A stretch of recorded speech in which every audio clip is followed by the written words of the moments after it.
Things just took a turn for the worse for the Colorado Avalanche as the Brock Nelson situation just got a big update that leaves the Colorado Avalanche with a major decision to make, pivoting towards this offseason after giving up their top prospect in a deal. Things are not looking as good as people would want to in Colorado. We have to dive into the latest reports on Brock Nelson's status as a free agent and whether he'll re-sign in Colorado. We also have a report out of Minnesota and a look at the future of the Avalanche down the middle. All that coming up on this episode of Hat Trick HQ. And Mark, we're just going to jump straight into this right now with the report. No dilly-dallying around here. We got this from Adrian Dater today saying, doesn't sound too promising that Brock Nelson will sign with the Avs as a UFA. Now, again, the context behind this, of course, the big trade being Callum Ritchie, a conditional first-round pick in 2026, a third-round pick.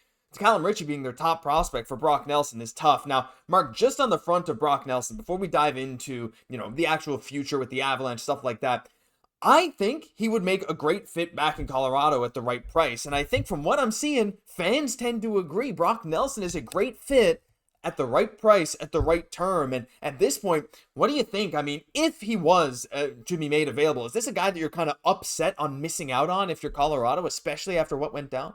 I mean, the big thing is Brock Nelson has been awesome around the NHL with the New York Islanders. We've seen him come in with the Colorado Avalanche. Obviously, they didn't go on the run they were expecting, but this is a Colorado team that it feels like year after year, they're trying to find their second line center. We've seen Nazem Kadri with them when they won the Cup. They went on to Newhook. They went to Middlestat. They're now at Brock Nelson. They have Charlie Coyle still, but it seems like year after year, that second line center spot, they've never had consistency. A guy that's going to be there for multiple seasons. Not only looking at that fact as well, but you're looking at moving out all this top picks, prospect, and even more to bring in this guy. If you're losing him for nothing after coming in looking like a perfect fit, I mean, down the middle, MacKinnon, a guy like Coyle is perfect, and adding Brock Nelson, this is a great trio of centers, but you're getting into the situation of moving out assets to a team that already doesn't have the deepest pool to acquire these centers. It's only so many times you can do this, Josh, before you run out of those pieces,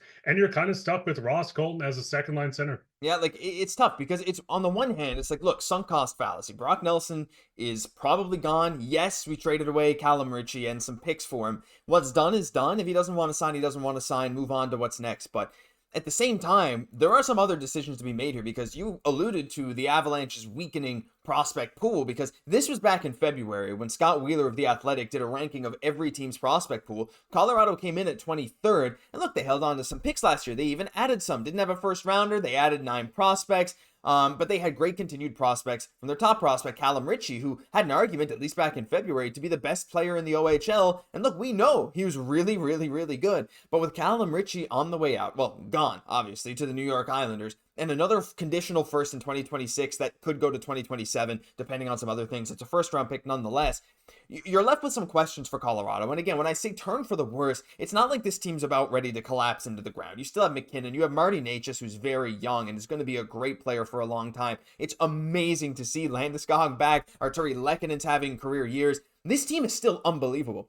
The problem is, like you said, that revolving door. And right now with Brock Nelson, again, I think he's the perfect fit for this team, but you need to find consistency. And again, with reports now coming out of Minnesota that apparently agent Ben Hankinson was on K-Fan last week. He said Nelson would be intrigued by playing at home, but he also could go back to Colorado, provided that Colorado gave up a lot for him. So when we're looking at this, Mark, again, especially with Ritchie gone, I know the sunk cost fallacy is one thing, but like looking at the list of free agent centers, I don't know if there's anyone out there that's actually even better than Brock Nelson. And if you do lose him, again, what do you do to re-up your prospect pool? Or do you just keep going with what you have to just try and win? Because at this point, your prospect pool is arguably bottom 5, at least bottom 10 in the NHL. Because, I mean, looking at the free agent pool, there are some guys there, an old legend of the Colorado Avalanche. You have Matt Duchene as a possible person. But we know the big thing with Colorado is you're going to get into a bidding war. You're going to go into the free agency class looking to fill the center position and have to outbid these other teams. Where with Brock Nelson, if you can get a contract signed before July 1st, There is no one else outbidding you. And yes, Brock Nelson might want to go into free agency, look to see what he can do. But I think you know what you have with Nelson. You're not taking a huge chance with him. You know, a guy that has scored 20 plus goals in multiple seasons, someone that can get away as your second line center. We know this team wants to compete. Nathan MacKinnon looked devastated losing in the first round. Josh, this is the thing where I think Colorado really needs to, they have a huge decision, is the best way to put it. You can either keep some just center depth that you've had for multiple seasons, or like I said, you're going to be in the situation where you're constantly trying to have this revolving door of centers come in until hopefully one of them works. Like there's still some promise here, of course. Like Ross Colton had such an unbelievably fast start to the season, and like we know Landeskog can also take lots of draws. He's taken draws his whole career. You can plug him at center like to fill that void, but again, you don't want to put too much on him. The dude's returning from one of the most insane injuries we've ever seen, right? But Charlie Coyle is like a second line center. Like you said, it's like Coyle and Colton both scream 3C to me, right? And again, they're also not getting any younger. Coyle is the same age as Brock Nelson. Ross Colton, he had a great start to the year. An injury hampered his progress, wasn't quite the same in the second half. But when you do look at this list of free agents, like, again, there are good players out there. And you mentioned Matt Duchene. Again, that 1 year, $3 million contract with Dallas is, I mean, just the best contract in the league this past year, probably. Outside rookie scale contracts, like $3 million for a point per game player is absolutely nuts. And you do have guys coming off like Tavares who will probably stay in Toronto. I mean, we don't really know, but like Granlund was traded to Dallas from San Jose. There are some options, but like, again, for the right, you need him for the right price. Ryan Donato is going to get too much money for what he's going to produce, you have to imagine. There is a name here, Mark, in Claude Giroux that I do kind of, my brain starts to go to in the sense of like just a solid center on a short-term deal that could really fill a great void for Colorado. I think it makes sense. But again, like, I don't know if he wants to stay in Ottawa.